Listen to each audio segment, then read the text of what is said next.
Yo, what's good, YouTube? What's good? It's Stormybman, and I am back welcoming you to Answering the Bell with Stormybman, our Sunday morning call-in show. This is number 48 in the series of call-ins, if you're counting, keeping count. And what a glorious day it is to be alive and to come back, be here with you and talk about the sport of boxing. So welcome everyone.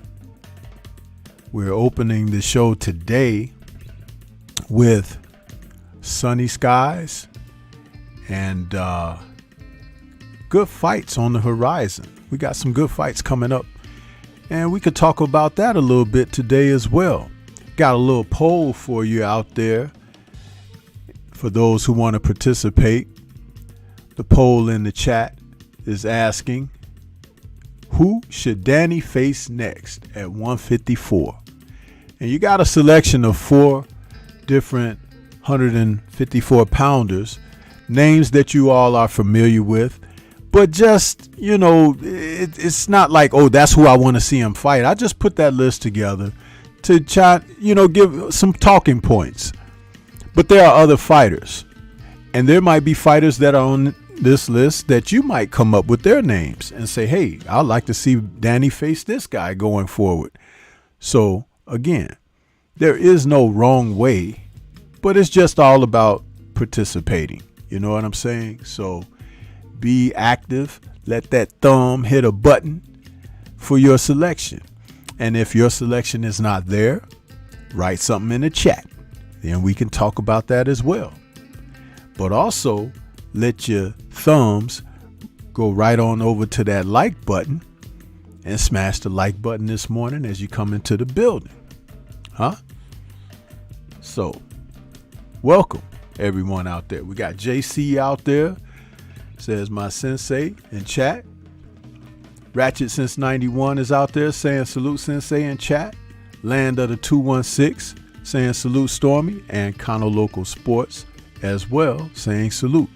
Salute to each and every one of you. Kano Loco, great stream this morning. I was listening and getting myself ready. Had to do the haircut and the shower and shave, all of that good stuff. But I was still able to listen, And you had an early morning cook. I like that. JC says, I think he need another fight before Harrison, in my opinion.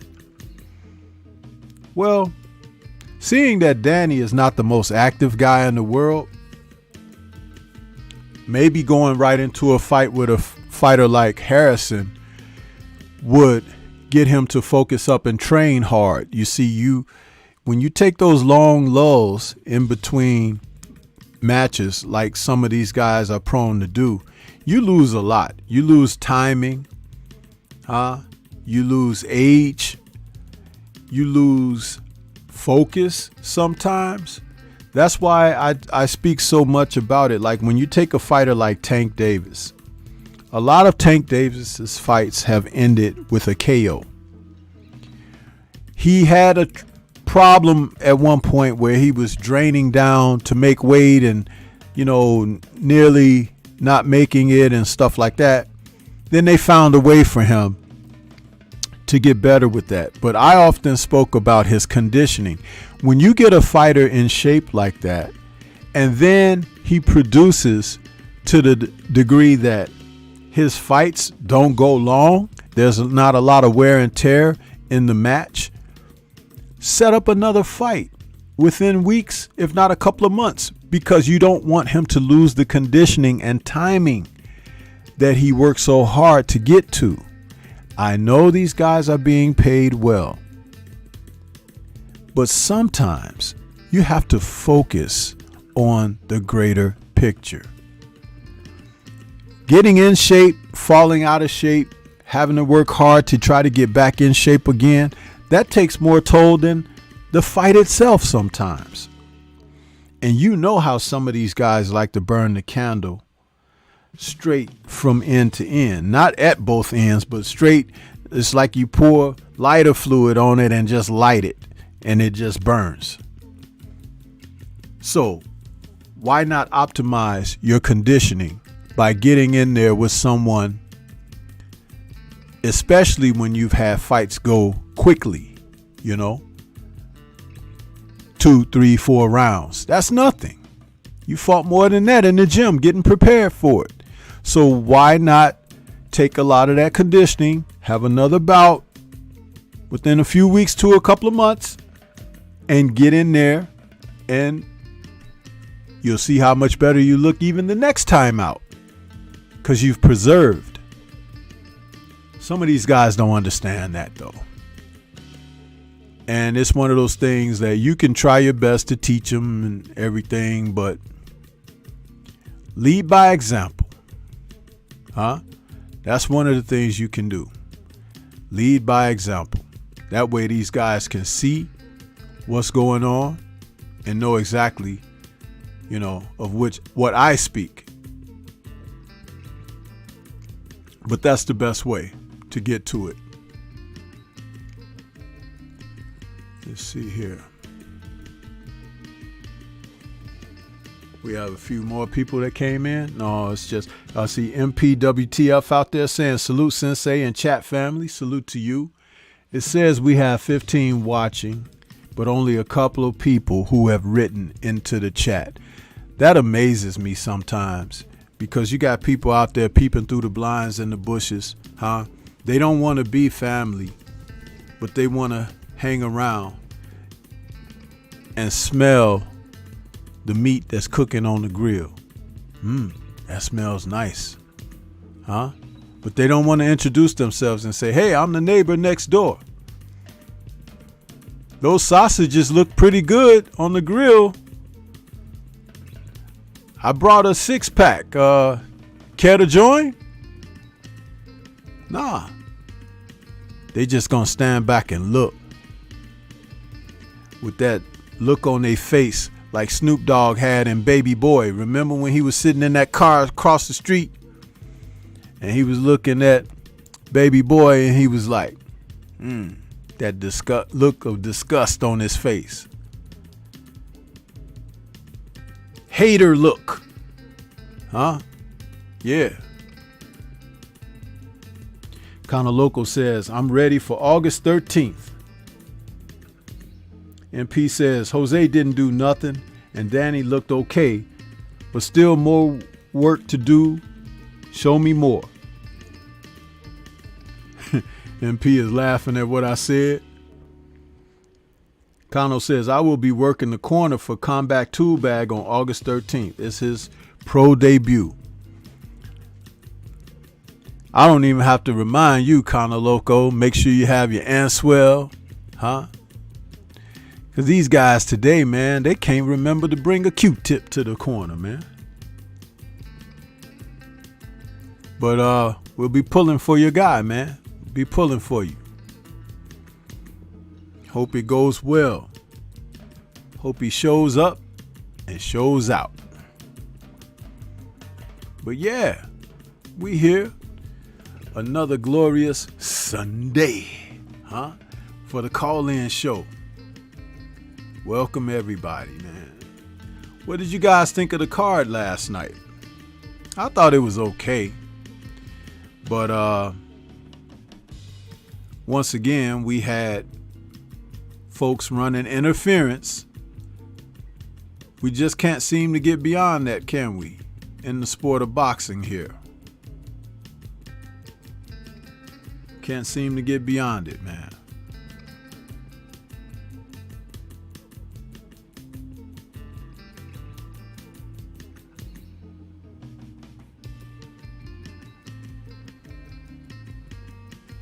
Kinda Local says, Combat Tool Bag is an LDBC member, and he asked me to get him a fight, so I did. Okay.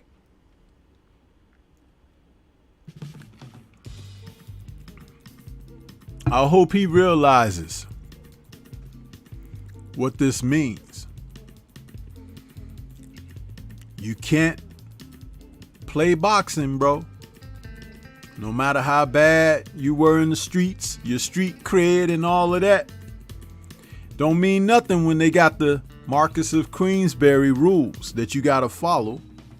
And there's something called officials, judges. And some people are not going to like you regardless.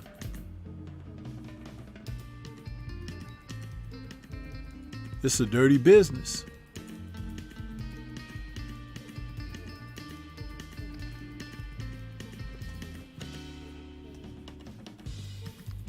Counter Local says he's coaching this time. Good stuff. Yeah, I feel that he's in good hands if he's with you, Counter Loco. You know your craft, man. Listen, I am not one. I'm not going to sit here and try to pretend like, oh, maybe we'll see. No, I know Counter Loco is more than capable. We've talked tremendously behind the scenes. He knows his craft. A lot like myself. I just have chosen not to go that route. But I can work a corner tonight. You know what I'm saying? But it's like, every man knows his limitations.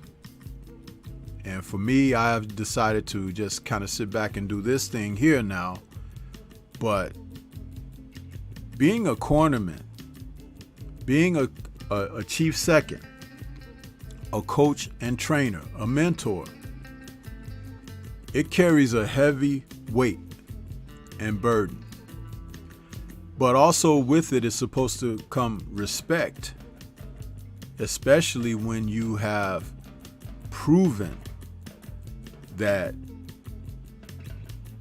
your adequacy is on point. We're living in a society where there's not a lot of appreciation for teaching anymore. And even someone receiving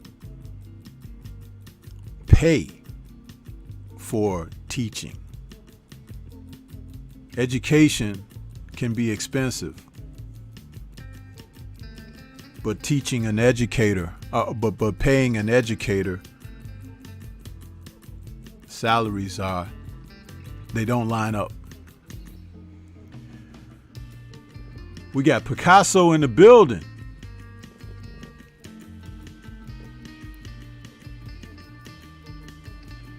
JC says, there you go, Sensei. What's up, man? Oh, you talking about because I finally put my face up on the screen? I ain't hiding from nobody. I'm handsome. Huh? What I'm going to be hiding this handsome face for? Huh? That's your loss if you don't see it. Not mine. I get to look in the mirror every day. Picasso says, face Harrison. Salute, family. I'm driving right now, Stormy. Okay. Jay Grant Jr. in the building saying, salute, Stormy B.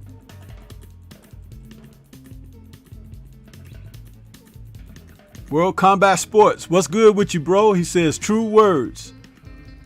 Good to see World Combat out there this morning.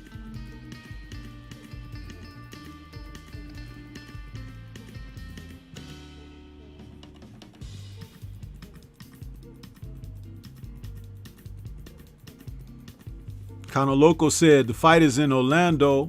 I put the link in the stream in my community tab.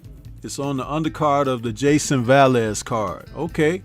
So you guys can go right over to Counter Loco Sports community page and the information on the fight is there. For those of you who are local, support. Go out there and support, man. JC is laughing. PGH Big Dog in the building. What's good with you? And see everybody else is saluting one another.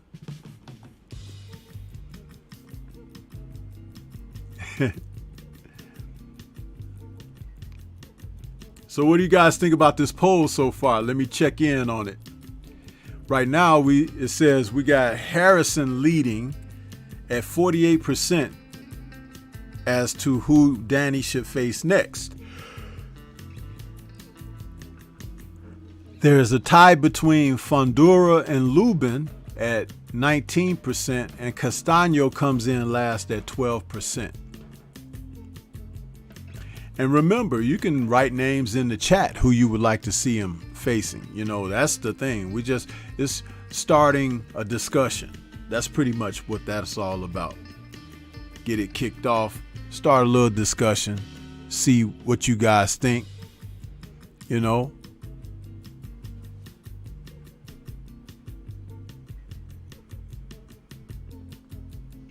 Talk about it.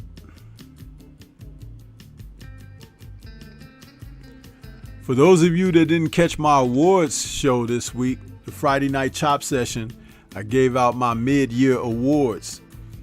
And I'm not going to repeat it here, but I just want to say, if you want to know what Stormy had to say about the mid-year awards, Fight of the Year, Fighter of the Year, KO of the Year, Coach of the Year, and Fighter of the Year, you know, check it out.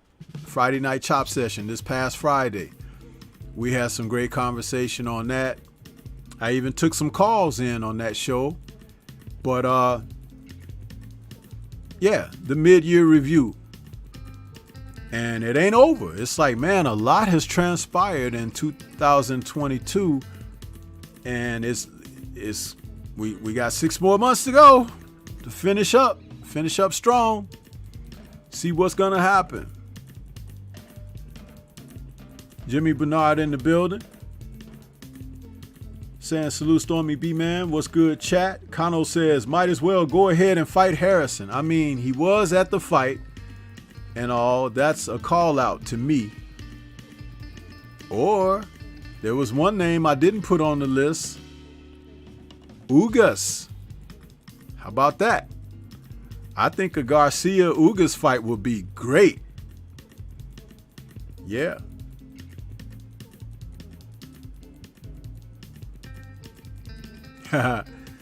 Harrison wants all the smoke, but Danny wants Lara. Danny usually gets who he wants. Lara is next, PGH says. Yeah, you might be right, PGH. Because Danny does seem to do what he wants, right? And don't nobody say anything. It's just like he got some connections somewhere. You're right about that. TZ Frank, I ain't seen you in a minute, man. What's good with you? He says, salute to the sensei. What's good, TZ Frank?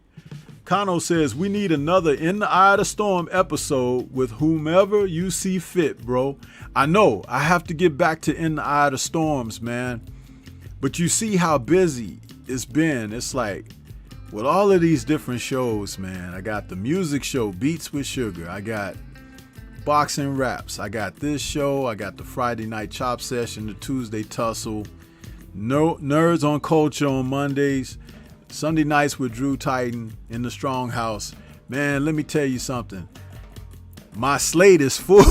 It's like I have to find ways to like, okay, let's fit this show here on this day. Let's do this, you know.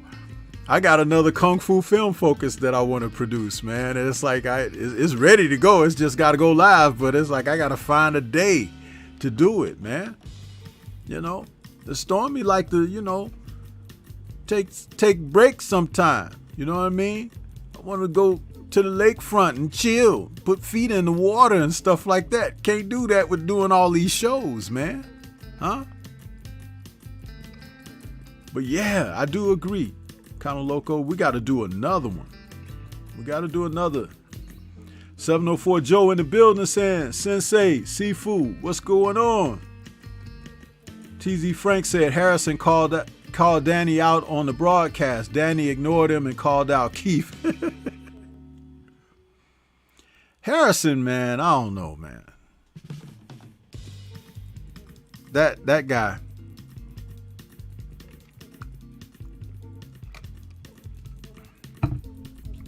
They say if you don't have anything good to say, keep your trap shut. Ratchet Since 91 says Al Heyman loves Danny. TZ Frank says Lara will beat Danny ass in my opinion. Picasso says I didn't know Ugas moved up. Sounds like he might be chasing legacy fights. I didn't say he moved up, but he was in attendance last night. He was in the audience. So I was just thinking if that was going to be something that Danny would consider, a fight with Ugas. That's a good fight. Dwayne Jones saying bless up from the mighty ATL. Antonio MMA just popped in. Yeah. TZ Frank says, no, Sam Watson loves Danny and Angel, not Heyman. Okay. But yeah, man. We can talk about these things and more. But let's get down to the nitty and the gritty of the Sunday morning show. The call in. The lines are open. What happened? Man.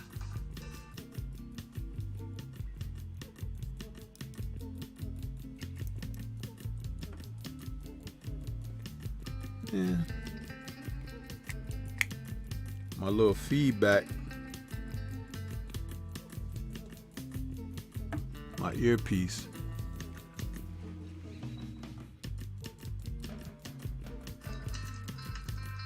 We can talk. Man, I tell you, technology is a trip. I had my little earpiece going, it just cut off on its own. Just cut off. Anyway. But the phone lines are open, people. Let's see what you guys got to say. It says we got 31 people out there right now and like 5 people writing in the chat. What's up with that?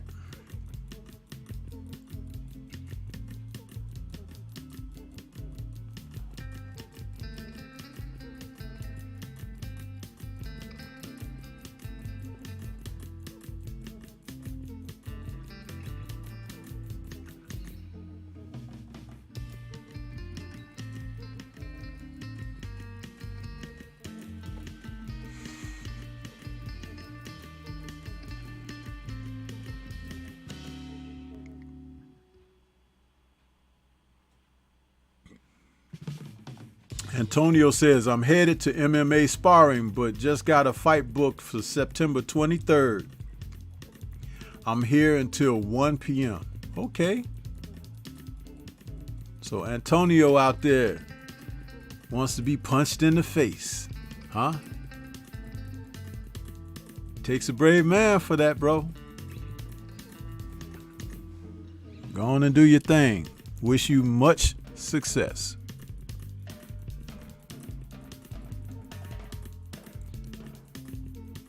So Harrison by far is leading this poll. He's saying 42% behind his name. That's good stuff. Jay Gibson says driving to Stormy and the fam. Okay. Yeah, I understand some people are doing stuff and just listening. I understand that. But we still have those people who be peeping through the blinds though, huh? Just like over there sniffing. Huh?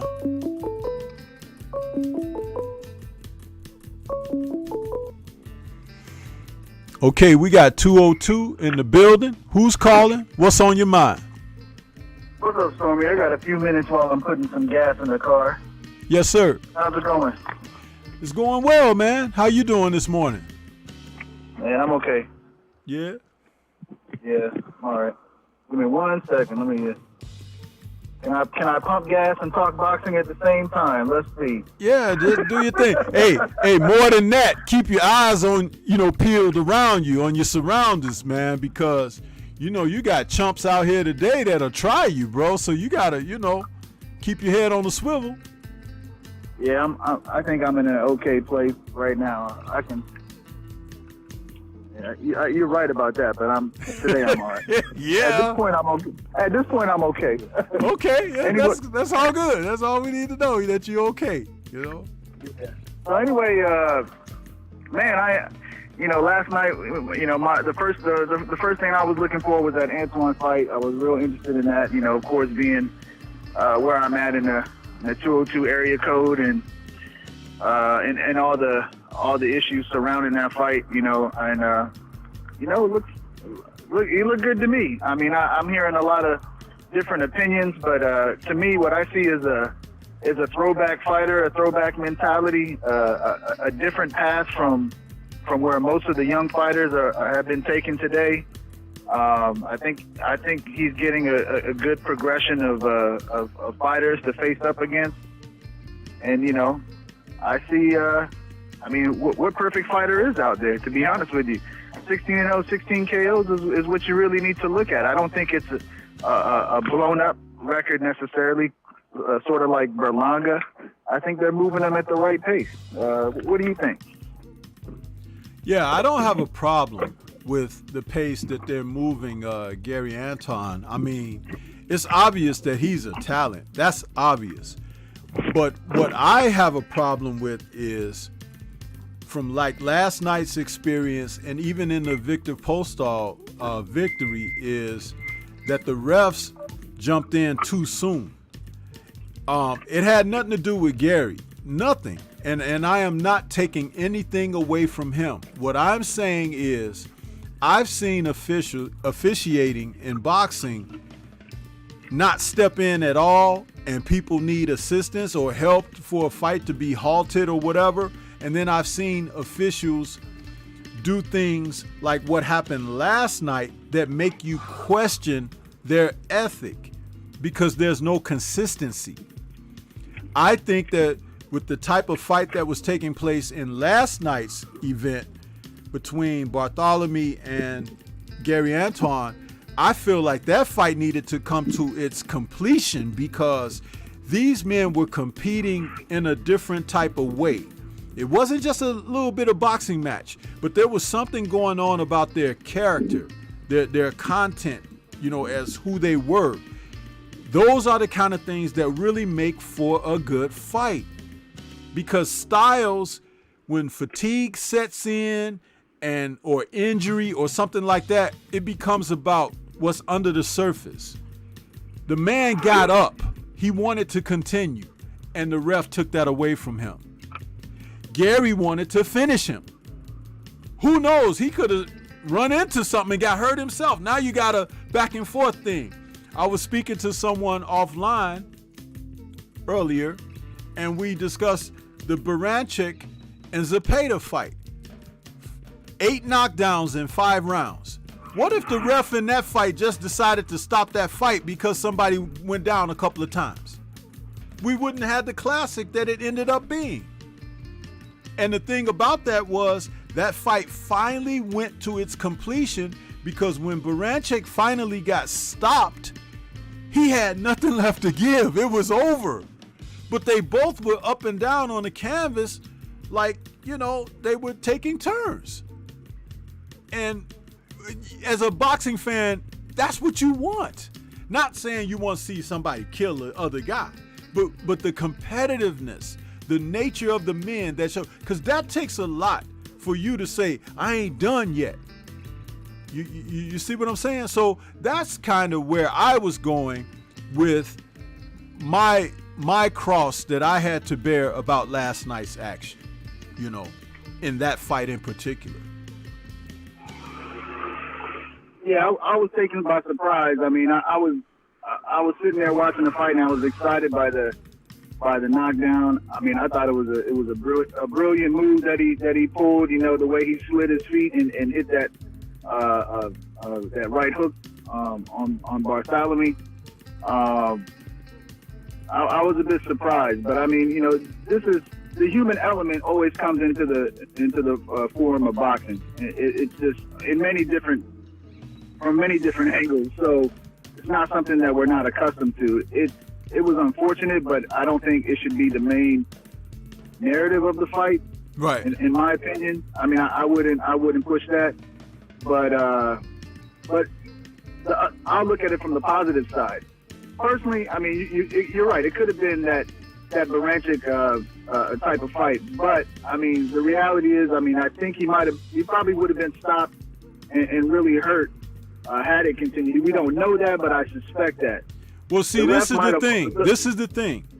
I did not say it could have been that type of fight, Baranchik and Zepeda. I gave that as an example of when a ref allows a fight to go to its completion. I didn't say that this fight was that type of thing. I'm not saying that. What I wanted because I want to be clear here.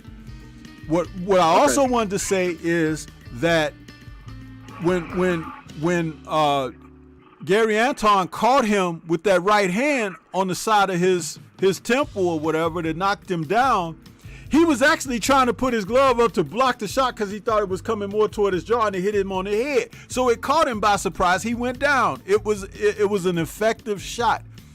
But he got up and wanted to resume. The ref said no.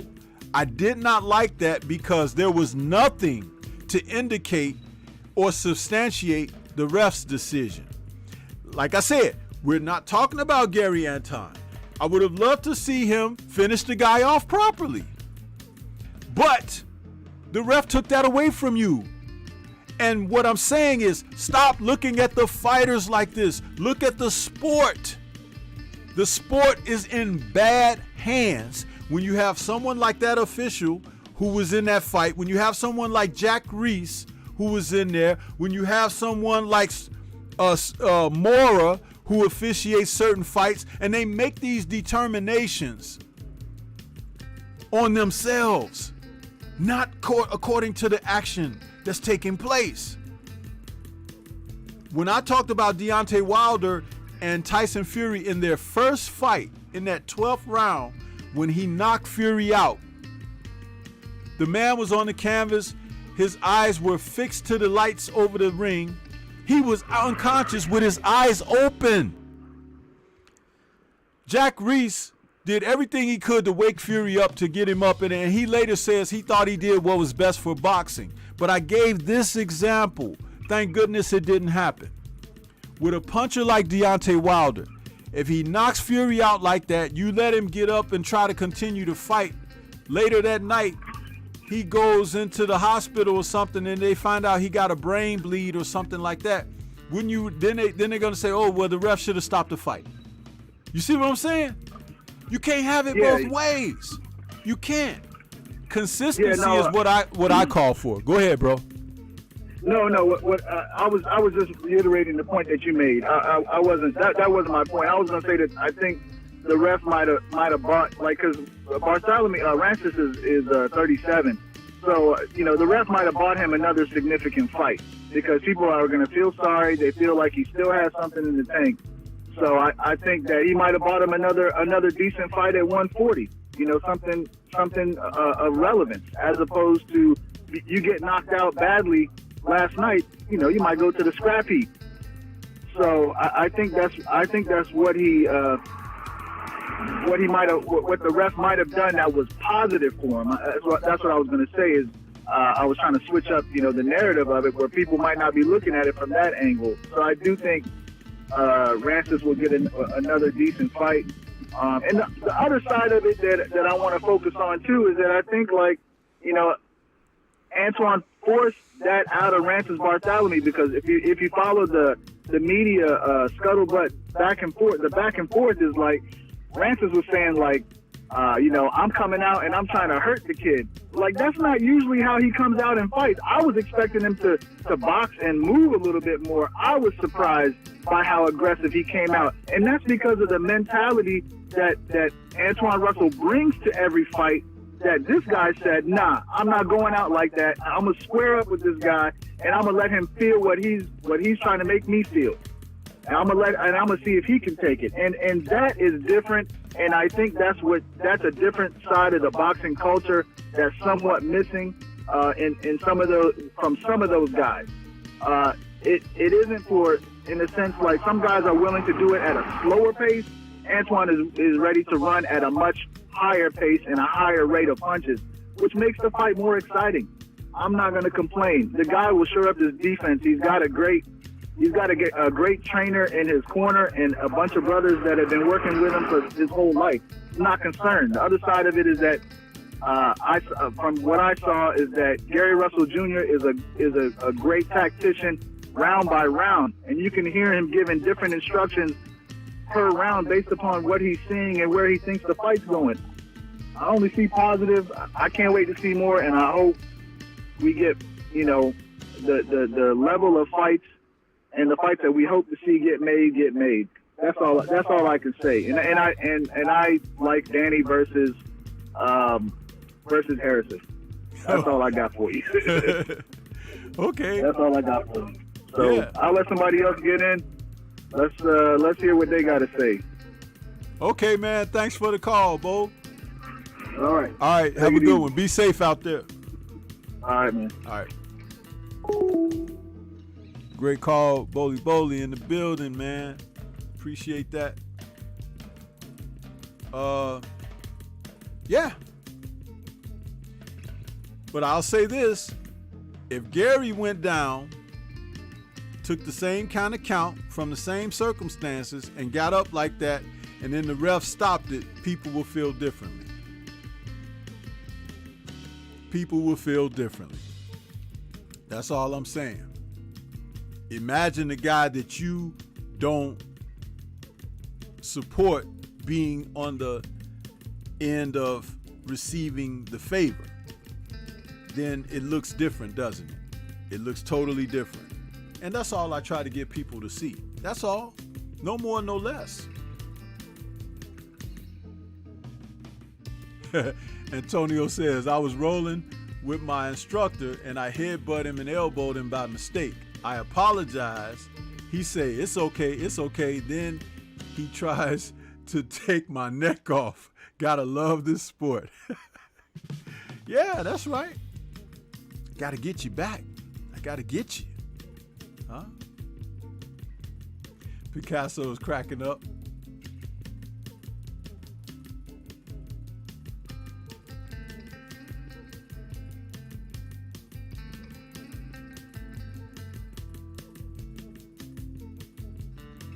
So yeah, we got the lines open, man. Somebody else want to call in? Let's see where the poll is right now. I'm trying to keep up with the poll to see what you guys are saying now.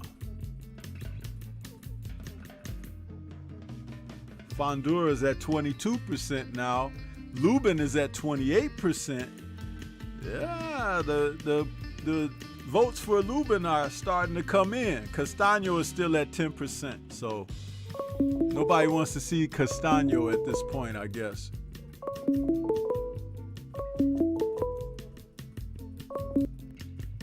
Okay, we got 903 in the building. Who's calling? What's on your mind? 903. What's up, Sensei? It's TZ Frank. Hey, TZ Frank, what's good with you, bro? I hadn't seen you in my chat in a while, so it's good to see you out there, man. Yes, sir. Yes, sir. You been okay? Man, yeah, man, I'm making it. Can't complain. Good, good. I'm gonna start off by saying Kalinaki trash. I called it before that fight even started. I said I thought he was gonna get stopped though, but he still lost. But I was never big on Kalinaki even before, even when he was undefeated before Helenius beat him the first time. I was never big on him. I always thought he was overrated, and he proved me right every time he lose. I think he's I don't want to say he needs to hang it up because he's still relatively young, and I know that's how he makes a living. I don't know if he got a second job or nothing like that, but he needs to switch trainers or something. Cause, yeah, he needs to do something else.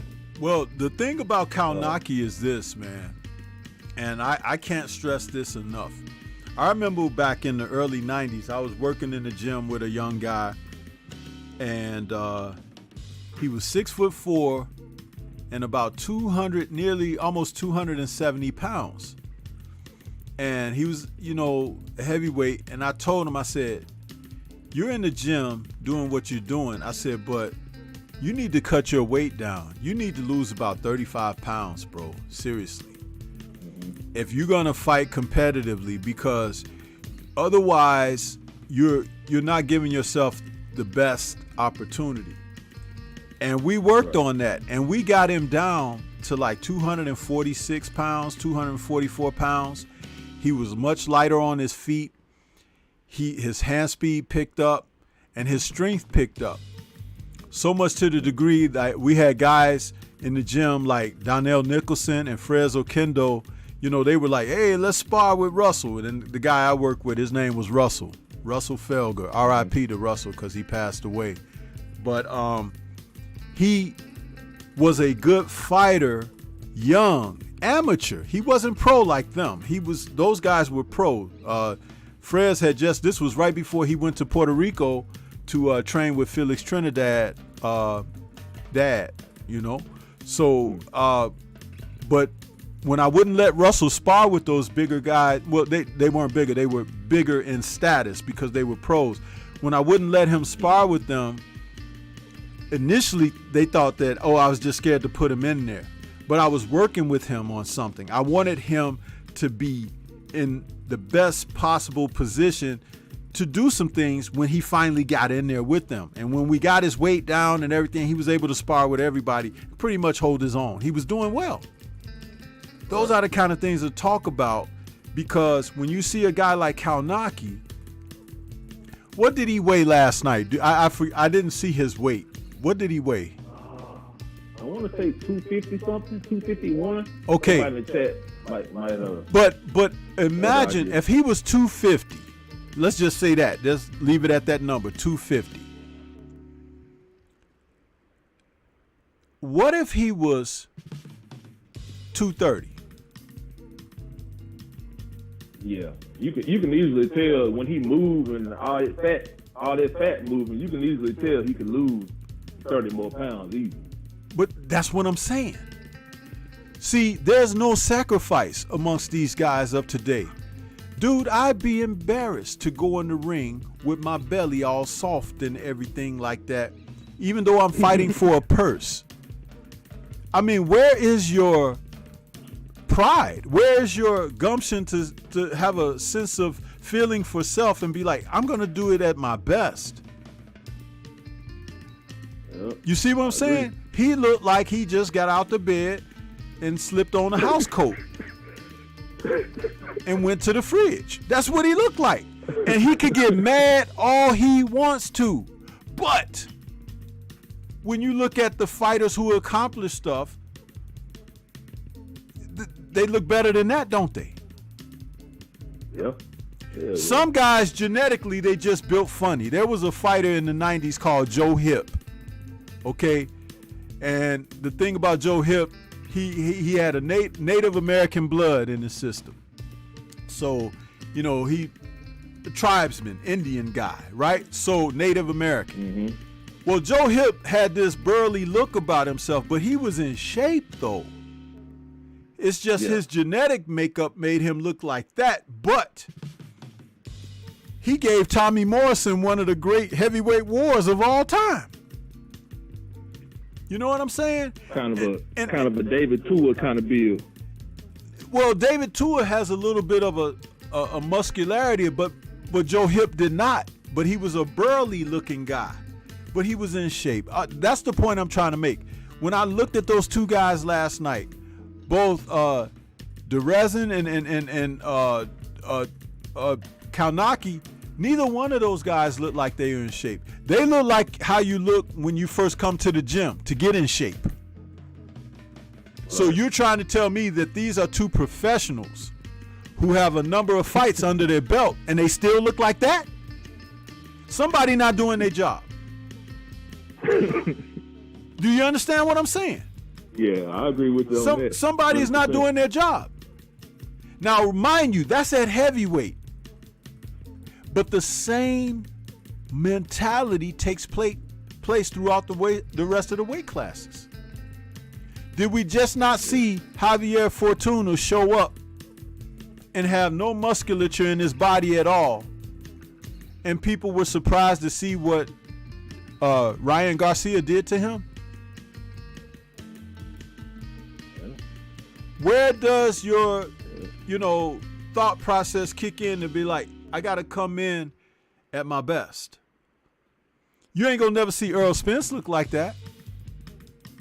No. You see what I'm saying? And I'm telling you guys, Shakur Stevenson saying, hey, later for featherweight, I'm coming up to lightweight. Uh-oh. But you know why I say uh-oh? Because he can box. He can fight. And when somebody like that is coming, the guys who've been taking it easy and kind of moseying along or whatever, they got to get serious. Yep. Even Devin Haney, because, and Devin more than likely gonna move up, you know, because he's just growing his frame. But Shakur is like right on the heels, bro. This is why with what Jamal, excuse me, I want to make sure I'm clear on who I'm speaking on. This is why when Jamal Charlo said what he said this past week and this kind of stuff, you got to come at him hard. It's like, dude, you've had opportunities and you haven't taken them. Right. And why should someone respect the fact that you're passing things along? And Father Time is undefeated. The clock is ticking, it's ticking, it's ticking. And now you got younger guys on the cusp that's ready to take what you could have had if you had just stepped out on faith and give yourself an opportunity to do so. But it's other people now. And it's other people who are hungry. That Janibek guy, he is okay, but he's not what Mal Charlo was projected to be 3-4 years ago. No. And because Mal hasn't done the things now Janibek has closed the gap. You see? Yeah. And he ain't mentioned that guy either, did he? He did all the names he talked about. Did he mention Janibek? No. Why not? Nah. He mentioned the fights that he thinks gonna bring him the most money. And that's why priorities, dude. It's like, listen, the most money, anytime you get in that ring could be your last time. So if you're counting dollars but not counting the shots that you take upside your head, you need to rethink things. Yep. Seriously. And man, and on that, I guess I'm in the minority on that referee, man, and because I don't think it was a bad stoppage based off of Bartholomew's body language. Hear me out. So he got knocked down by the right hook. He got up, and the ref told him to walk to him. So he came to him, and normally, whenever the fighter is ready to continue, they'll voluntarily hand their gloves to the ref. He didn't do that. He was just standing straight up, looking crazy, just standing. He had both hands by his side, staring. So the ref reached down and grabbed his glove, and the ref didn't feel any weight in his arms. His arms was limp. So at that point, the ref started looking at him closely in the eyes for a couple seconds. And Bartholomew was still lackadaisical. He was just still standing there like he was dazed or something. You need to, at that point, when the ref is staring at you like that, you should already know that he's thinking about stopping the fight. So at that point, Bartholomew should have bounced on his toes a little bit. Bring your hands up to your chin. Let him know that you're ready to continue. He didn't do any of that. He was just standing there. So the ref said, at that point, the ref like, fuck it, it's over with. I'm waving it off. I don't think it was a bad stoppage. You know what I'm saying? TZ Frank, I've watched a ton of fights, man. I don't see that at all. I don't agree with that at all. That referee in particular ain't as smart as you giving him credit for being. I've watched this guy before, and there is nothing he's done that about before? No, I've watched him before. He's not that damn smart. Okay? I went in on him last night. I'm not gonna do it again this morning. But I've watched good referees and I've seen piss poor referees. What he did last night was unethical. He stopped that fight. The man, you get knocked upside your head, your equilibrium gets knocked off or whatever. Yeah, you ain't good, okay? But the fight still has to come to its conclusion. I remarked a moment ago before the last call with Boli Boli, I said, if the shoe were reversed and Gary Anton got knocked down and he stopped it like that for Gary, okay, people would be outraged. Why? Because Gary Anton is on the come up. He's the guy that a lot of people are saying they want to see. Oh, the DMV and all of this, right? It's like, okay, that's fine. You love who you love as a fighter, but you should love the sport more. And when I say that, that doesn't make Gary insignificant. He's a part of the sport. You want the best for the sport. I don't want to see it happen to the next guy, where a referee puts your fate in his hands. Your fate is supposed to be in your hands or your cornerman's hands. Okay? The cornermen weren't in a point to throw a towel in and stop the fight. It wasn't that damn devastating. He got caught. He got shook. He went down. He got up. He walked around. He didn't stumble around. He wasn't like he was walking in quicksand. So all of a sudden, Antonio Tarver's cousin is going to look at him and say, oh, no, this is done. Antonio Tarver good. Get the hell out of here with that, man. I've seen worse circumstances. And like I said, if the roles were reversed, if it were Gary Anton and he did that to him, people would be livid.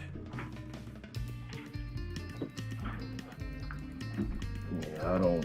That's just like if Tyson Fury had dropped Deontay Wilder in that 12th round of that first fight. He would have waved it off for Deontay Wilder. You cannot convince me he wouldn't have. But because it was Tyson Fury on the canvas, he went down over there, gave him the damn electro-stimulus charge, clear, resurrected Tyson Fury, huh? But if that would have been Wilder that went down, he would have been like, what? Oh, it's over. He wouldn't even did a count. Why do these guys get the chance to come back and show their inconsistencies all the time? Where is the status quo where someone is held accountable? That's all I'm asking. That's all I'm asking. And in the Kalnaki fight, where was the mercy from the ref in that? Kalnaki taking shots, his head is snapping back. The top of his head is touching the center of his back, his head being snapped back so hard. And the guy, Deserin, was not even a big puncher. He's not even a big puncher. So where was the mercy in that? He was still fighting back. He was still fighting, even though he was getting his ass whooped, he was still fighting back, though. Thank you. And didn't this guy, Bartholomew, deserve to have the opportunity to fight back? If he goes down again right away, you can stop the fight because he goes down again right away. But what if you let the fight continue, then he rocks Gary with a shot, and now the fight is still on again? Okay, we made it through that tunnel, okay? But just to pull the rug out and say, that's it. Now remember, I said the Postal fight was the same thing.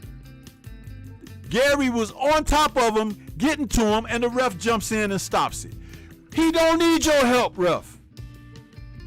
He's more than capable. I didn't agree. I didn't agree with that one.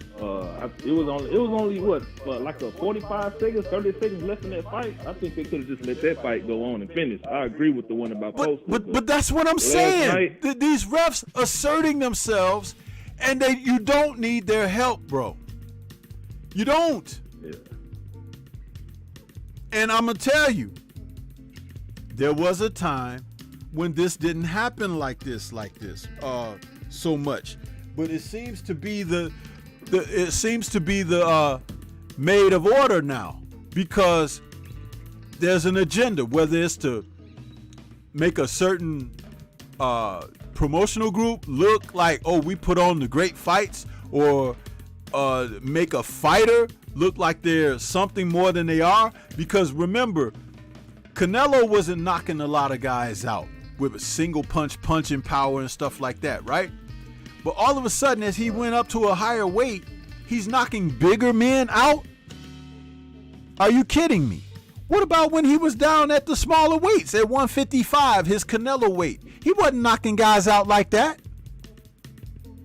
Yeah, we all know Canelo was on that juice though. But that's what I'm trying to say. In The inconsistencies, bro. The inconsistencies. If you just turn a blind eye and a deaf ear to it, it will remain. It will matriculate into the vein and become a part of the DNA. I don't like that for the sport of boxing. I want to see guys in there doing what they can do.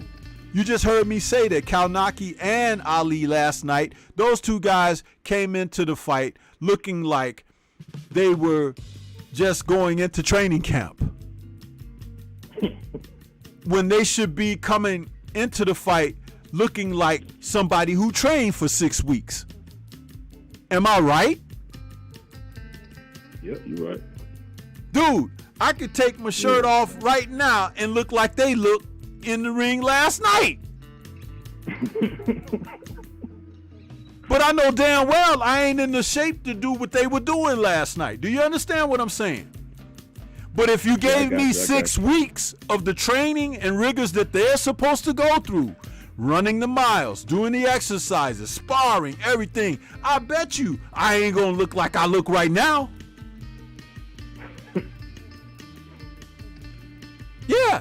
But yeah, man, I think a lot of fighters dying in the ring the last few years has made it worse. Kind of put the refs in a bad spot. Yep. I agree that there is some hidden agenda, what you were saying earlier, but I think that didn't help the case with the fighters dying in the ring. So a lot of refs are more quick to jump in than they used to be back in the day. Some guys dying in the ring, and I talk about this all the time too, man. Notice how they're dying in the ring after pro matches, but ain't nobody dying after sparring in the gym. How about that? They got the headgear on though in the gym, but they still taking punches.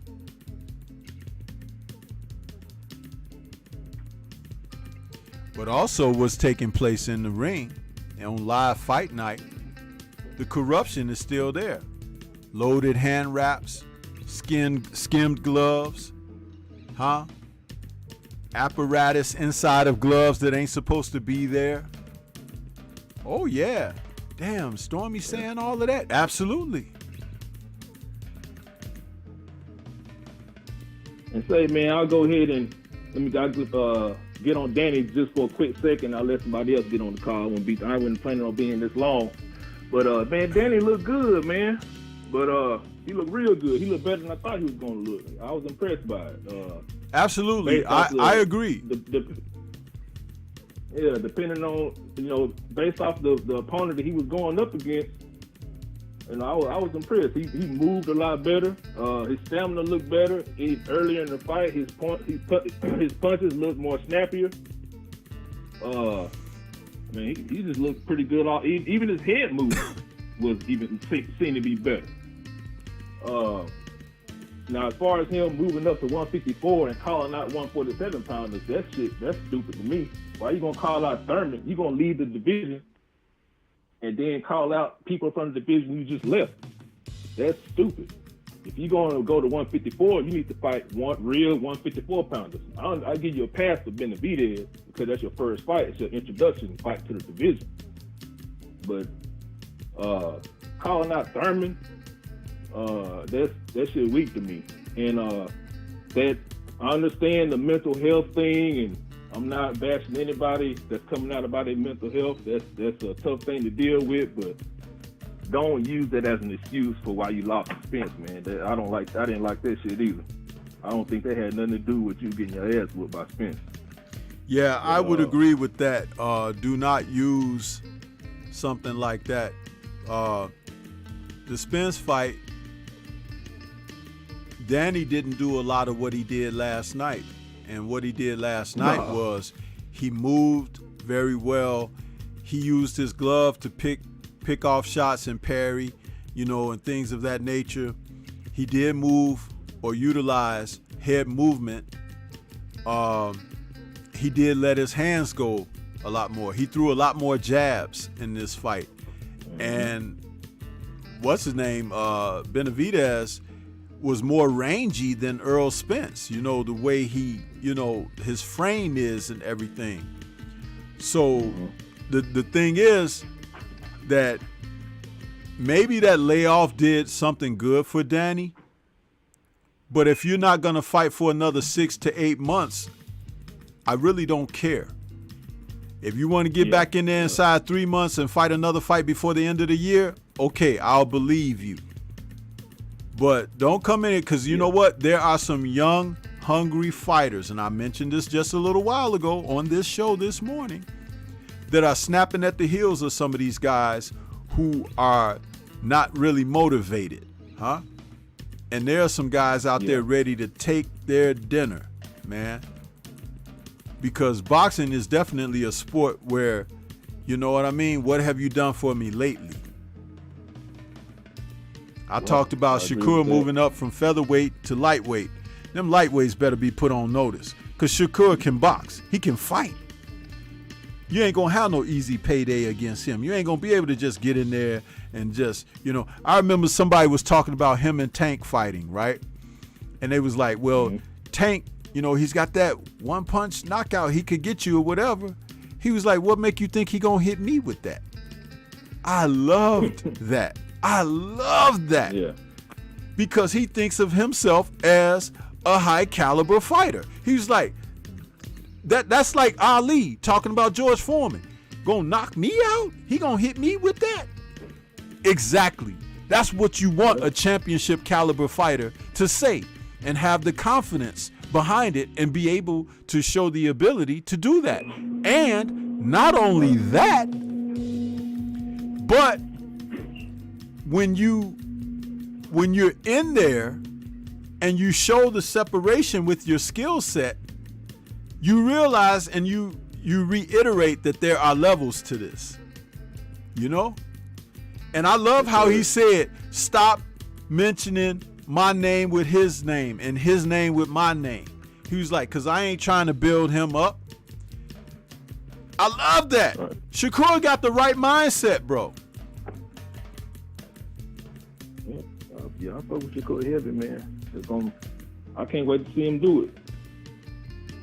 And he will. You know why? Because there are going to be a host of guys who are going to avoid him and get the hell away. And then there's going to be a couple of fools, a couple of them, who think, I'm going to try him. And that's all he needs. Yeah. Yep. See, right now, I was going to say, see, right now, that guy at 160, Maul Charlo, he's one of them that he's being a fool right now. You just heard me say with the last caller, there are fights he could have taken to really put himself in great position. After he defeated Derevyanchenko, who also won last night, right? Derevyanchenko, his victory over Derevyanchenko was supposed to lead to somebody even more noteworthy, like a Triple G or Canelo or whatever, and he wasn't able to do that. So then he fought the likes of the lowly Montiel and all. No, man, so what? You and Andre had a problem in the past or whatever. Sweep that under the rug. Go out there and fight the man, or Danny Jacobs, or someone like that, because you want to assert your position. Yeah, he doesn't do that. Jacobs fight a while ago, but I don't know, because didn't Jacobs lose his last fight? Yeah, he lost to that guy over there in England. Yeah, so I don't even know that fight. I mean, I still watch it. It's better than what he was. So it's better than Selecki, that's for sure. But check this out: the fight that Jacobs lost over there in England, right? He didn't really lose the fight, but they took the victory away from him, so it's a loss on his record. Oh yeah. But check this out: yeah, that's right. When he fought Gabe Rosado actually beat him, but they gave him the victory over Rosado, who happened to be calling the fight on UK TV when he was over there in the UK and lost that fight. So Rosado was saying now. Rosado said now he knows how I feel. Yeah. I love that. But yeah, man, I'm gonna fall back into the chat, man, and let somebody else jump on and voice their opinion, man. I appreciate you. A salute to the chat. And man, I'll catch you on the call next week. All right, man. Thanks for calling in, bro. Take care of yourself. All right, man. You too. All right, peace. Great call, brother TZ Frank in the building. Yeah.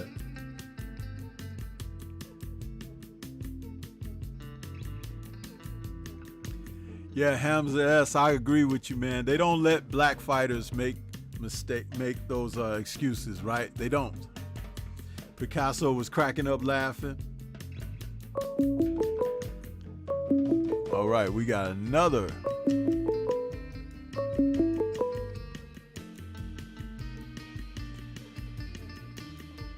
Okay, we got, wait a minute. We got 518 in the building. And if I'm right, is that my man, K-Rod? Yes, sir. Ah, man, what's good with you, K-Rod, man? It's been a minute, so you know what it is, right? You know what it is.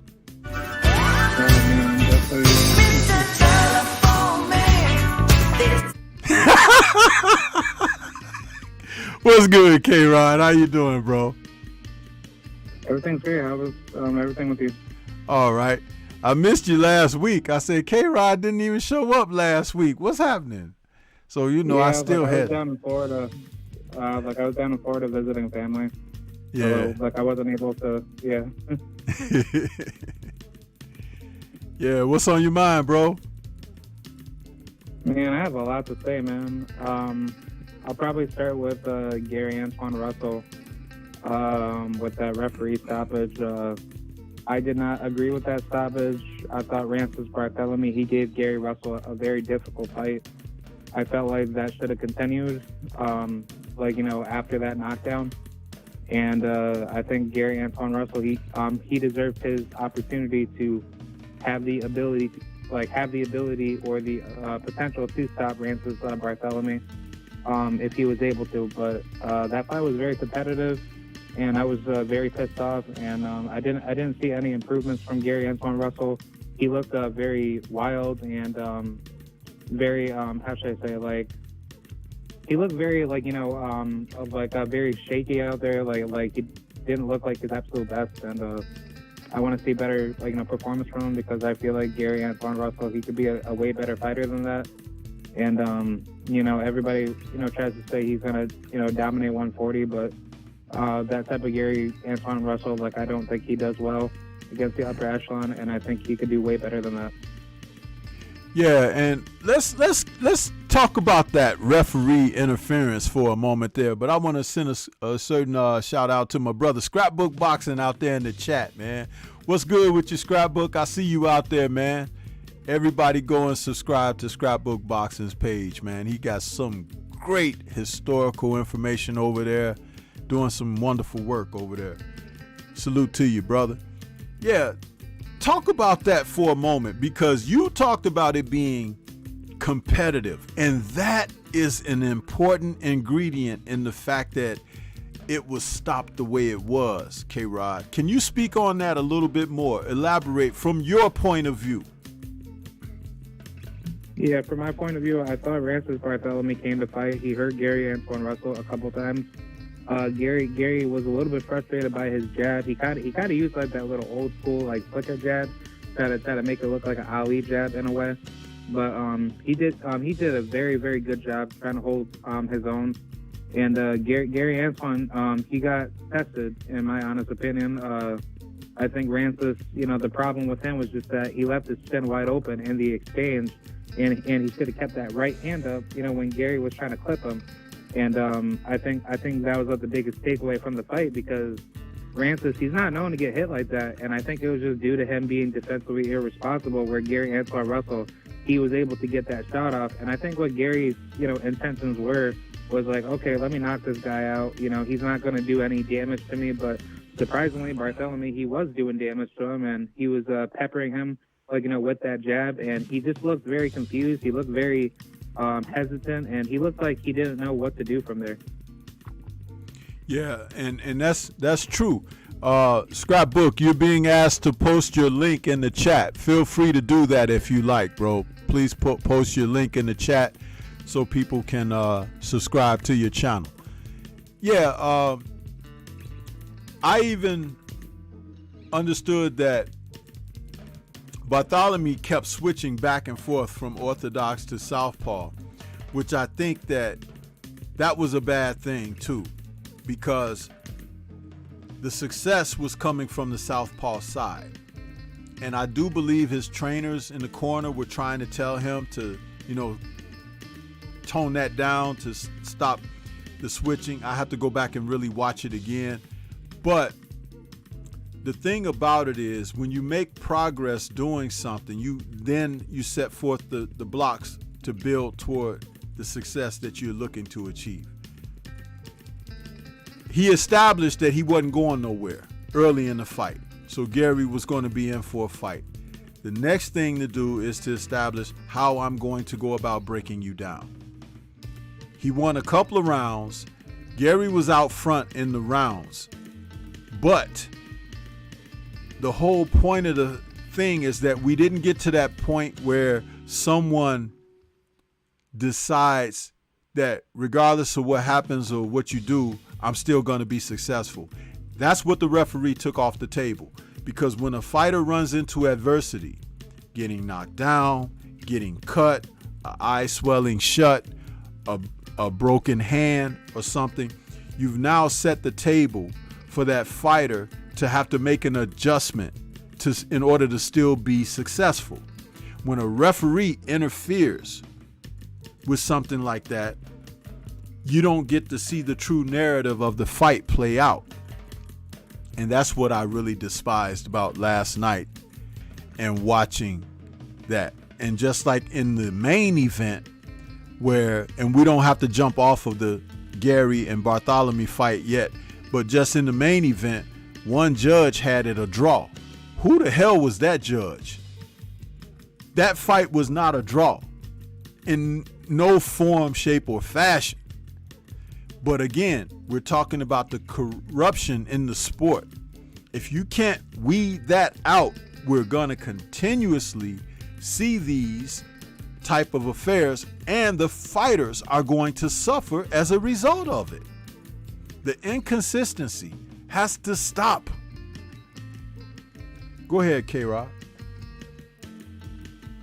Yeah, I was also going to add on top of that, like, you know, compared to other fights like Wilder versus Tyson Fury, like Deontay Wilder should have deserved his knockout victories over Tyson Fury, and Tyson Fury never got back up. So ultimately, at the end of the day, the referee does play a huge part in the fight, because if we're going to be fair in the sport, you know, if you can't get up from a knockdown and you get knocked out, then that just shows that that you just can't take a hard punch. You know, at the end of the day, I'm just a believer in having fair justice in all sports, and I don't like seeing stuff like this. You know, I'm sick and tired of me paying my hard-earned money to go to a boxing fight, to which I've been to 3 of them, where I see a stoppage that shouldn't have been a stoppage, and it's like you're wasting everybody's time to pay all this money to come out to wherever they came from just to go watch, you know, the fight. And I just find that to be, you know, like an absolute, you know, disservice, you know, to the consumer, because I want to see a good fight. But if a fighter's going to get stopped, like, you know, at least let them go out on their field if they're able to do so. Yeah. And again, you know, I use that fight between Zepeda and Baranchik as an example. You remember how much of a knockdown, drag out affair that was? 8 knockdowns in 5 rounds, really 9 knockdowns because the ref missed one. But that fight played out in such a dramatic fashion. Just imagine if the ref stopped it after one of the first or second knockdowns, because a guy went down more than one time. It's like, oh, I got to stop this because he's hitting the canvas. But he got up fighting better than he fought before he went down. And that was the narrative of that fight, a true elevator fight. And now it's in the annals of boxing history as one of the great knockdown dragouts of all time. Just imagine if the ref had decided, oh, this guy's been down twice already or 3 times already, so let me stop it. Both guys went down 4 times. You know what I'm saying? Yeah, and on top of that, like we've seen fights in the past where fighters get knocked down like multiple times, especially, you know, in the early, 1900s or mid 1950s, where fighters were getting knocked down like 20, 30 plus times and they still get back up. So, you know, are we gonna, apply that same principle to today's time frame? Yeah, it just, I don't know, it boggles my mind, but I do believe, like I suggested last night, if we start putting together a hit list of judges who unethically judge fights and referees who impose themselves in fights, I will guarantee you this: it's a small group who have a history of doing these things, and once that we can crystallize that list and make certain that we have multiple affairs where we can prove the data stands, then we can ask for the promotional companies, we could ask for the commission, not the commission, the sanctioning bodies, and even the networks, pay attention to this, because there's something wrong here. There's corruption here. You know what I'm saying? And as an audience that we tune in, our favorite fighters are subjected to the possibilities of being cheated from these very people. Remove them.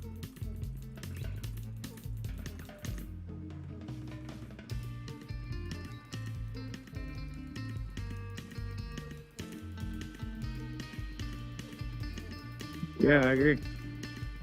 Yep. So those are my thoughts on that. What else you got, bro?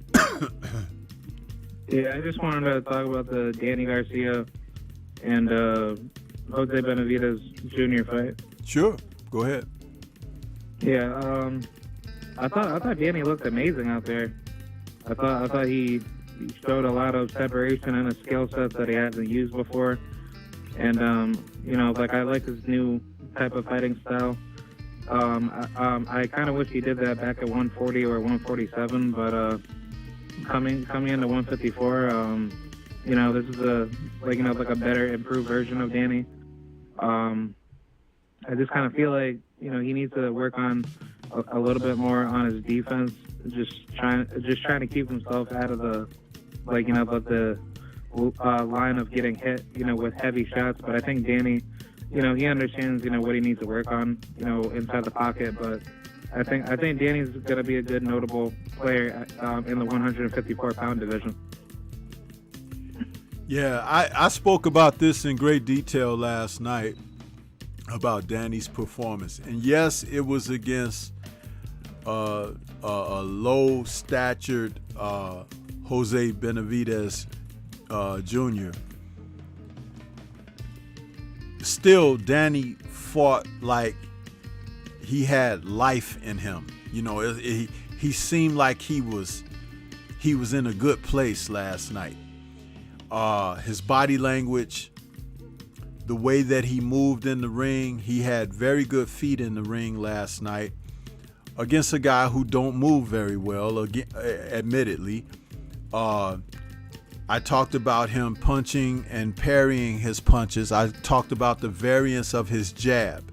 He was using the jab the way the jab should be used. He was jabbing double jabs. He was jabbing at the chest, the chin, the pit of the stomach. He was throwing punches in combinations. And he was getting the hell out of there. He wasn't lingering in for the receipt. Head movement that is not his forte existed to a small degree last night. He was moving his head a little bit, and his body had a little life in it. And, that was a good thing. But he's always been able to do that, but he hasn't always done that. Now, when he moves up to face someone more challenging, not only is the focus need to be there, but he has to have the confidence that he can do these things and can be consistent in doing them. It's not about just going in there and busting somebody out to try to knock them out. You can set a knockout up, and it requires work. He's 34 years old, so he's not a spring chicken. He don't have a lot of time. He needs to decide who he's going to fight, why he's fighting them, and try to make some type of claim in doing those things with the time that he has left. And taking another 6 to 8 months off after this fight is not the way to go about it. He should have a fight before the end of this year. If he doesn't do that, then don't take him serious. And I'm saying that because next year he's 35.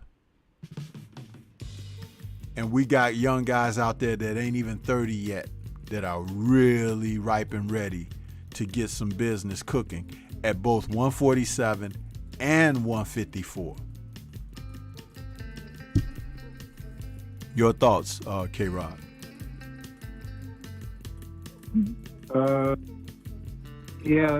agree. I think Danny needs to start moving fast and definitely fight, high level veteran fights. I think some good opponents would be like Tony Harrison, Erickson Lubin, maybe Jared Hurd, J-Rock, Luis Arias. He said that he wants Keith Thurman at 154. I don't know why Keith Thurman would want to do that, knowing that he's at 147. But maybe that's a good fight. And then I say Liam Smith. He could easily knock him out, and Sebastian Fundora. Yeah, I'm responding to L-Dub out there. He wrote something in the chat for me. Just responding. Salute to L-Dub Boxing. Yeah, this referee, this judge that scored the fight a draw, K-Rod, how many rounds would you say you gave to Benavidez? I scored 10 rounds to 2 or 11 rounds to 1. I had 11 rounds to 1 myself. So there is no way that I could have got 114 to 114 out of this. There's no way I could have got that. And one of those judges had it like that. And that was just totally despicable. Totally despicable. Come on, man. Seriously? That's corruption, man. That's corruption. I'm checking the polls and it says that Harrison has dropped to 37%. Lubin has gone up to 28%. Fondura's at 18%, and now Castaño's at 17% as far as who Danny should face next at 154. So it's looking like Lubin or Harrison might be what the consensus of what people are looking at. And those are two good fights for him. Two different types of styles, but definitely two types of fighters that could give him the motivation to want to come back and face someone, that you have to train for, you respect what they bring, and to keep you on your toes. What do you think about those two opponents for Danny next, Harrison or Lubin? I think those are great style matchups. I think Danny would knock out Lubin if he catches them clean. Same thing with Harrison too. I think both of them are going to be forced to fight inside the pocket. I don't see their boxing ability really giving Danny problems, but Danny's going to have to box and move too, because he just can't come forward. He has to do the same thing like he did against Jose, but start aggressively pounding on the body. And I think eventually they're going to start, fading in the late game, which that'll be a very interesting stylistic matchup. Yeah. Salute to Real Spill Midwest Boxing Talk out there. He says, salute Sensei. I don't think Danny can beat any of the top 10 at 154. The one thing I'll say about Danny, and a lot of people want to look at it and be critical of him, but Danny has abilities that everybody don't have. And I saw it last night, even though he was in there with Benavidez. Sometimes when a fighter has skills and doesn't do anything spectacular or exciting, you can kind of miss what their attributes truly are. I hear people talk about Danny having this no-look left hook.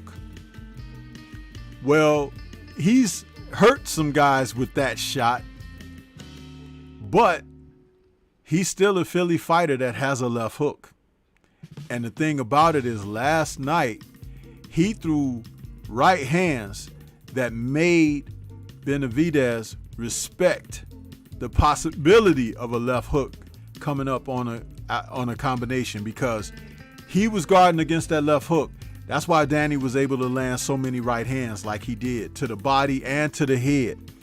So Benavidez wasn't no damn fool. And I could see Danny was trying to set him up for the left hook, but he didn't fall for the okie doke. And that's okay. But it means that Danny has ring IQ. He was putting shots together to set other things up. But Benavidez didn't cooperate 100% either. And I'll tell you this, if Benavidez would have opened up to punch more, Danny is a natural counterpuncher. That's when he would have got it. And Benavidez never allowed that. Standing back, posturing, doing whatever with his arms and sticking his tongue out, that's not rumbling. That's not mixing it up. And you're not giving Danny the opportunities when you do those kind of things, but you're also keeping yourself in a safe place. Your thoughts on that, K-Rod? Yeah, I just think with Danny, he should have done these things earlier in his career. And I think this version of Danny Garcia really shows why Danny should have he should have garnered this information a lot sooner. But I like it because Danny's showing that he's a very dangerous fighter, with this type of style. And I think if Danny had known this about sooner, I think we would have seen some really very, very difficult matchups that he was in the past with Keith Thurman, Errol Spence, Sean Porter, and any other fighters that could have fought him back in the day. I think he definitely would have looked a lot way better.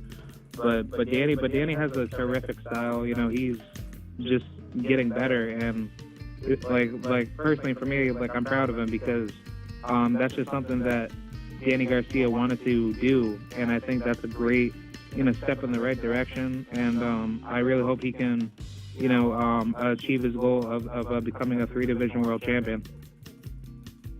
Yeah. Well, we'll get a chance. Like I said, if he doesn't come back with another fight before the end of this year, then I will not be taking him seriously. I will not, because it's now or never. It's time to pee or get off the pot, and he's right now in a state where he got eyes on himself. It's time to make a move, because there are too many younger, fresher, exciting fighters, more exciting fighters that we can divert our attentions to than for these old wily vets that are just looking to score tremendous paydays. They can go sit down somewhere. So those are my thoughts on that. So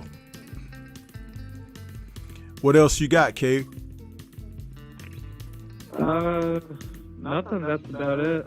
The rest of the card was pretty decent. But yeah, I had a lot of fun. I'm happy that Team Puerto Rico got a win over Mexico, so that's a plus for me. And Like, you know, like I hope Gary Antoine Russell, he could return a lot better because I really do like him, but I want to see better improvements. So, you know, like I can't wait. Yeah. I would like to see in this last quarter of the year what's going to really happen. Has Showtime announced their fall schedule yet or not? I'm not too sure, but I'll look that up for you. Yeah, because I don't think they have, but it's going to be very interesting when they finally do, because that's going to be, you know, the PBC fighters. There's a bunch of guys that need to do something. Danny being one of them now. Maul Charlo, Espinosa has already revealed it, that a fight with Benavidez is the easiest fight that they can make. So he's going to have to do something. Demetrius Andrade is something else. He's a free agent, but at the same time, Demetrius, his brain is on Jupiter somewhere. It's like that dude is... I knew kids like him when I was in high school. It was like they were always kind of on a different, like, trajectory, man. It's like, man, where'd you come up with that stuff? Hey, man, did you ever think that sometimes civilization, man, it is encapsulated inside a bottle in the ocean? I'm like, what? Man, go sit down somewhere. That's Demetrius Andrade, bro. He ain't on the same plane as everybody else, I'm telling you. But he's a good fighter, but he just, you know, you have to question what's going on with his acumen. What's going on upstairs? Yeah,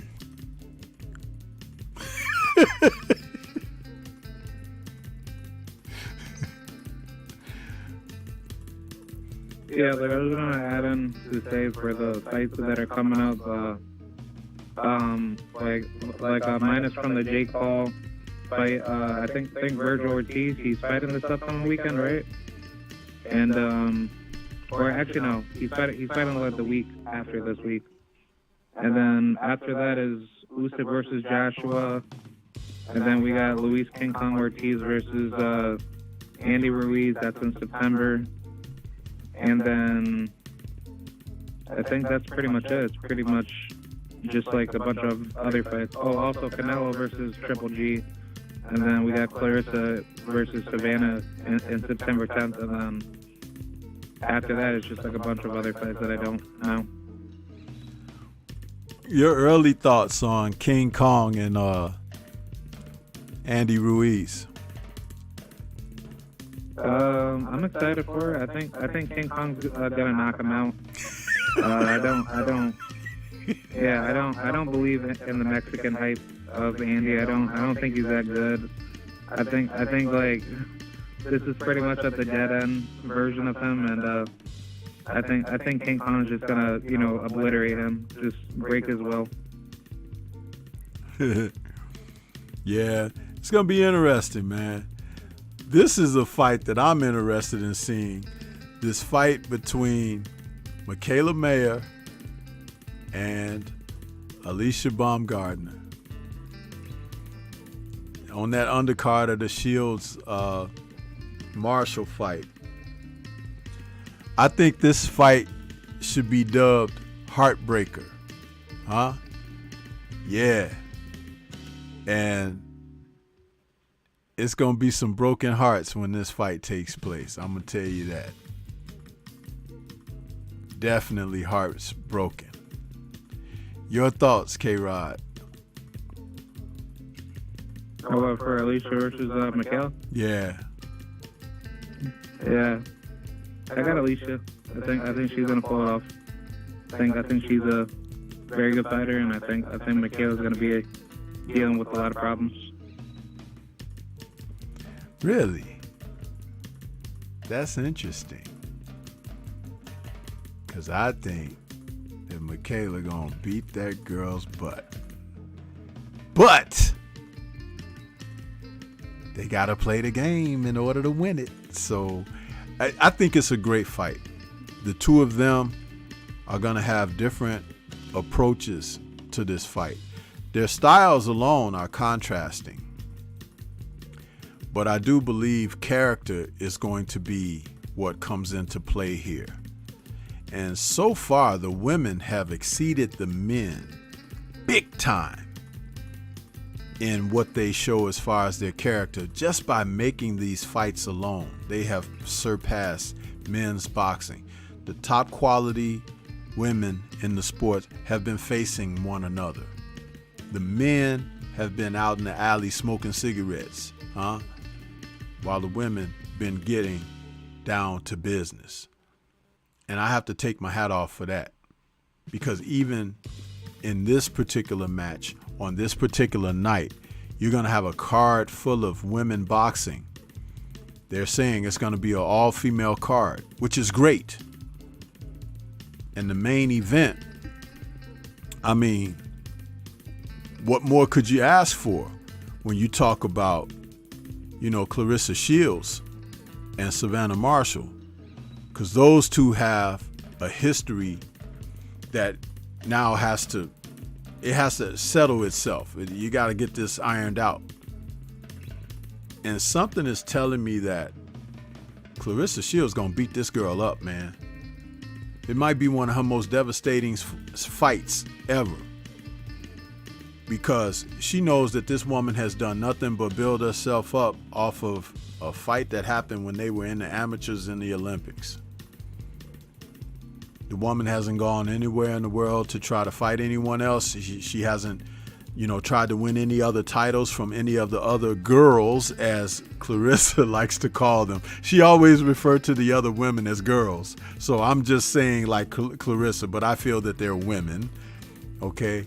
But yeah, this is going to be one of those things. Like, it reminds me of like when Evander Holyfield became the heavyweight champion and people kept telling him, you're not the champ because you didn't beat Mike Tyson. And it was years later that Evander finally got that chance to fight Mike Tyson. And he took it all out on Mike. He took it all out on him and beat Mike like Mike had stolen jewelry and money and everything out of his home. He beat the crap out of Mike. You know what I mean? So much to the degree that Mike bit him in the rematch because he didn't feel like he can beat him physically in the ring. So, yeah. So I believe that Clarissa is going to unleash. And I saw some of that training footage that got released earlier in the week where she was working with John David Jackson and she was doing her exercises and everything. Man, this girl looks like the best in the game right now, seeing what she does. Your thoughts on that, K-Rod, or if you've seen any of this or got any thoughts on this? Yeah, Clarissa, she's a dog, man. She's like a Godzilla mixed with King Ghidorah. But yeah, I mean, it's really awesome because like at one point in time when I was younger, back in high school, I didn't really know too much about her, and I was just like, oh well, she's just probably just some average person that's just gonna do decent in the pros, and like me and her are technically the same age, but as I started to get older and started to like study about the game, I started to respect her a lot more because she's basically like doing the same thing that Vasily Lomachenko did, but she's just doing it in a better manner, where she's not taking any tune-ups, she's taking any fights that are available to the highest level of a degree. So I was like, I'm happy for her. So I think that's something that I'm proud of being a part of to support her career, and she's definitely revolutionizing it. So keep it coming. Yeah, and we have to say that the bias in our community and our society is just overwhelming. Bias and prejudice, man, it just goes so far. This woman and her accomplishments, what she has achieved thus far, and it ain't even near over, but it's like if she were someone else, she'd be on every newspaper, every magazine, Home and Garden, whatever. She would be. But again, that does not mean that she shouldn't be there, or that she hasn't been the kind of person that should. Her accomplishments she's already Hall of Fame material. And she has set even loftier goals for herself. A person like that cannot be denied. And if they don't want to enjoy her right now in the midst of while history is being made, they will be one of the people that will look back and try to come back later and say, well, you know, but too late, huh? Because when the gates close, they close. But I'll tell you, I'm on that train right now, riding right with them. You know what I'm saying? And I admire what she's accomplished. I talk about her on my channel. I do shows and streams regarding the ladies. So you can't say that I'm coming on late to the game or something like that. I do it as much as I can, just like I'm doing it right now. Because she's worthy. You know what I'm saying? So, salute to Clarissa Shields, man.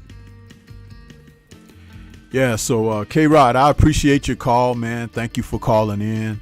It's been another great conversation. We'll give a chance to see if anyone else wants to call in before we end up the show, because it's getting close. You know what I mean? So, appreciate your call, bro. Yep. Thank you very much. All right. Catch you next time. Peace. Yep. Thank you. Yeah. Great call from K-Rod again. The phone man. G5 Gabe, I see you out there, bro. We were cooking so much, I wasn't ignoring anybody. G5 Gabe, Windy City Assassin. Let's see who else we had. Of course, Hamza is out there. Real Spill. L Dub. Jason Allen. Yeah, buddy.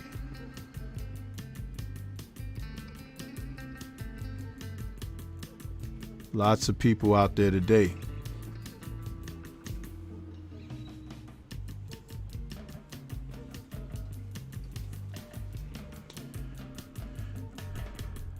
It's been a great call-in show today.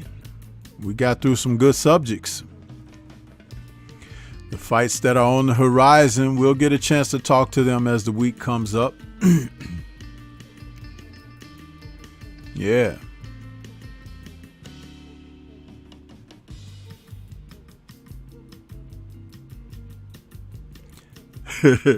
G5 says, I was tapped, but I was feeding my face. You've been cooking. I know that, you know, and hey, listen, I ate a little something before the show, man, but when I finish this show, I'm going back for some more. It's just, I'm in a eating mode this morning, man. It's like, well, this afternoon now, because it's afternoon. But yeah.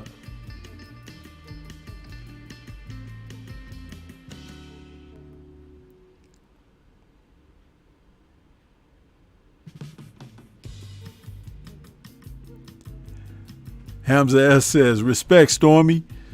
You got one of the best boxing shows on YouTube. Hey, man, I thank you and appreciate that. You know, I try to do what I can. You know what I mean? And like I've always maintained, I just want to be a part of the engine and make it go. You know what I'm saying? I don't have to be the main piston, huh? I can just be a bolt that holds the piston in place, huh? But without me, you ain't going nowhere. So just know that, huh? You guys can hit that like button a little more, because with all the people that was watching, the likes are kind of thirsty, huh? They lacking, huh? You guys telling me I'm doing one of the good shows, but I have to remind people to hit the like button.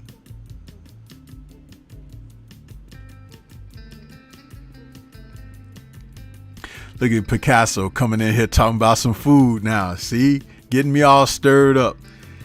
He says, I had the hurricane and steam pot at Crab at Joe's Crab Shack last night. Man, you ain't invite me, so what you coming out here talking about it for? Shoot, huh? Oh, I had the hurricane and steam pot. I didn't, huh?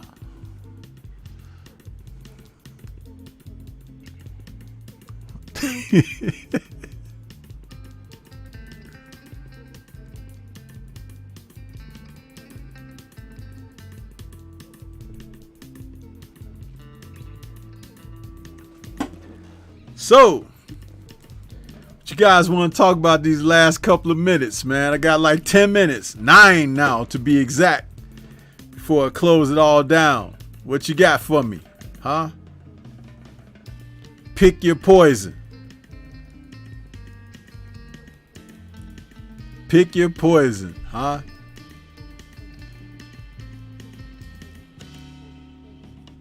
It's like, you can write it in the chat. You ain't got to call. Matter of fact, let me shut the call lines down, because ain't nobody going to call. I'll shut the call lines down, but we can talk about it for the next 8 minutes. What you guys got? I think we're going to close this poll up, too. People want to see Danny get beat up by Tony Harrison, so that's obvious. But Lubin has jumped all the way up to 30% with Harrison at 35. So we kind of know what's up with that. Harrison or Lubin? Yeah.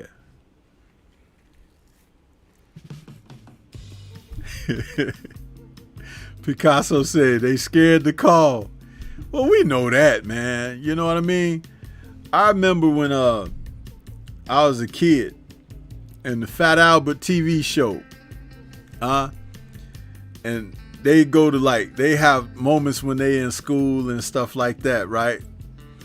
And there was always a song every episode of Fat Albert, right? And this one was about doing assemblies in school. Y'all remember when you was young, y'all had them little assemblies. Y'all had the class had to practice a song and they get on stage and sing it and stuff. Well, Fat Albert had an episode called Stage Fright, right? Now, this is way back in the 70s now. Stage Fright. Stage Fright. And they get on there and they, you know, the story was about being afraid to perform at the assembly in school. You have to get on there and sing a song or recite a poem or whatever, right? Well, I had stage fright a lot when I was young in school, man. I didn't want to get on stage for nothing. My knees would be shaking and stuff, man. I don't know what that was, man. But I had stage fright, hiding behind the curtain and stuff. Couldn't get Stormy to do none of that stuff back then, man. But now look at me here on YouTube talking to you guys.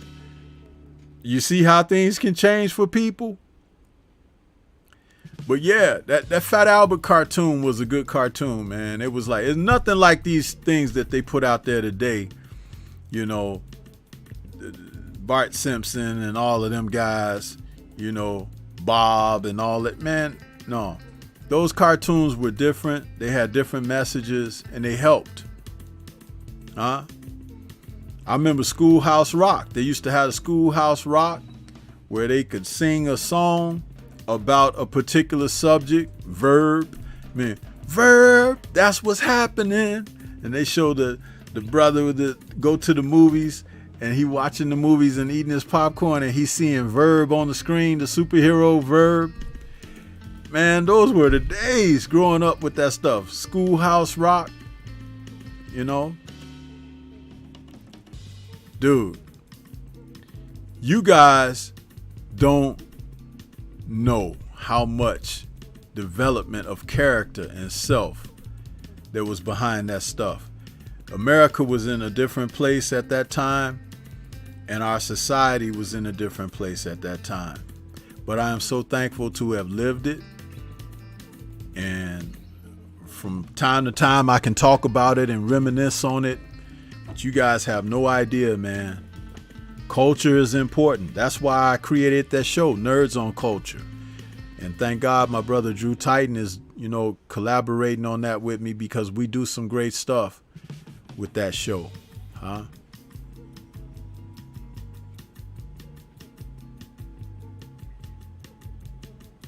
Picasso says, Stormy B, man, you missed all the talent shows in school. Man, I would find a reason not to. I get sick, tell my moms I'm sick, I can't go to school today. We got an assembly, Dude, I don't know why I got such stage fright, man. I know I can't sing a lick, okay? So I can't carry no tunes. Dancing, a little bit of a it depends on what dance it is, huh? If it's real athletic, I ain't gonna do it, huh? But like my man Willie D say, gangsters don't dance, they boogie. You know what I'm saying? So I can get my boogie on. You understand? Shoot, man. Shade Girl says, I remember Schoolhouse Rock. Schoolhouse Rock was something else. I loved all of that. And, I remembered the songs or the melodies in my head for so long. I'm Just a Bill, Man, so many of them. What they have, like 8 of those Schoolhouse Rock joints. And every weekend they play it on Saturday morning cartoons, man. You guys don't know what you missed, man. You have no idea. No clue.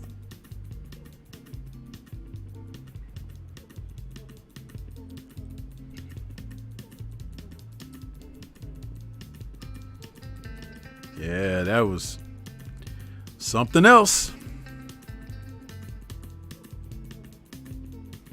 704 Joe says, is there anything a fighter can do about a weak chin?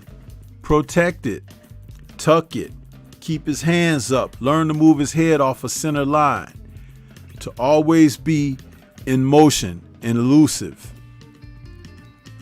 If you get tagged, as long as the chin is tucked, the chin should be always tucked inside that shoulder, and you're supposed to be looking up and out over your eyes, not a head up in the air like Ryan Garcia.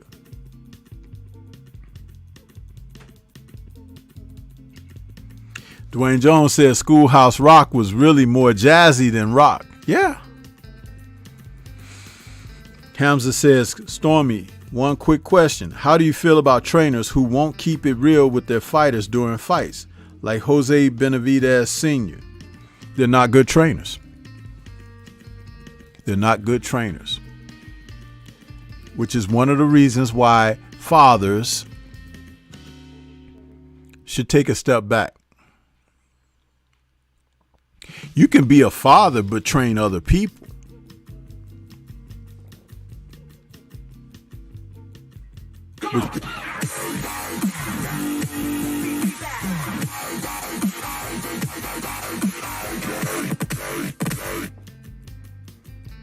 Salute to Candy Slim 501. He's become a member. Welcome to the Todai beginners level of the Stormybman membership. Welcome to the channel. Welcome to the family. We hope that you enjoy being a part of what we're doing over here. Thank you.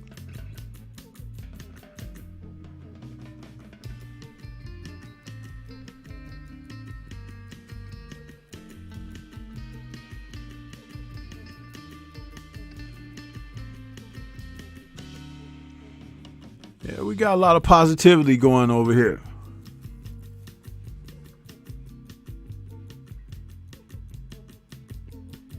Dwayne Jones says, if you do not get hit flush, a man with skills can stay in any fight. Imagine if Fury was not able to touch Wilder so regular. 704 Joe says, R.I.P. Bill Russell. Has Bill Russell passed away? I haven't heard because I've been on here, but if that has happened, yeah, it came across on the update on my phone. It's unfortunate that we've lost Bill Russell. R.I.P. to Bill Russell and condolences to his family. What a legend. What a legend for the NBA, Bill Russell.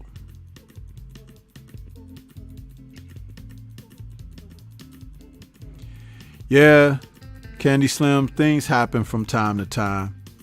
But I appreciate you being here, bro. Let me mod you up too. If you're a channel member, you definitely have to be a mod, okay? Because that goes hand in hand. So next time you write, Candy Slim, you will see yourself in blue. You look good in blue. Yeah. Yeah, and PGH, I didn't see that you had written that up there earlier too. So thank you guys for putting the information out there. R.I.P. to Bill Russell, man. R.I.P. Goodness. We lose our legends, bro. We lose them.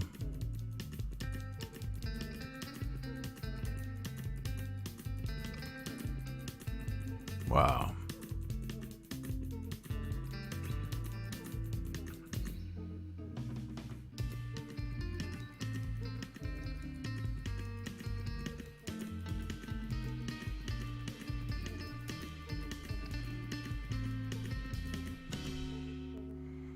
Well, I'm going to get ready to get on out of here, people. I thank everybody that came through to show love and support for the show.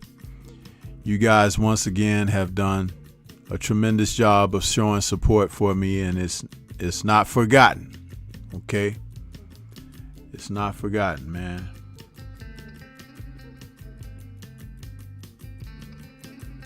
Well, yeah, peace to everybody out there. Shout out to the mighty LDBC. We'll catch you guys on next Sunday for another Answering the Bell. Salute to you.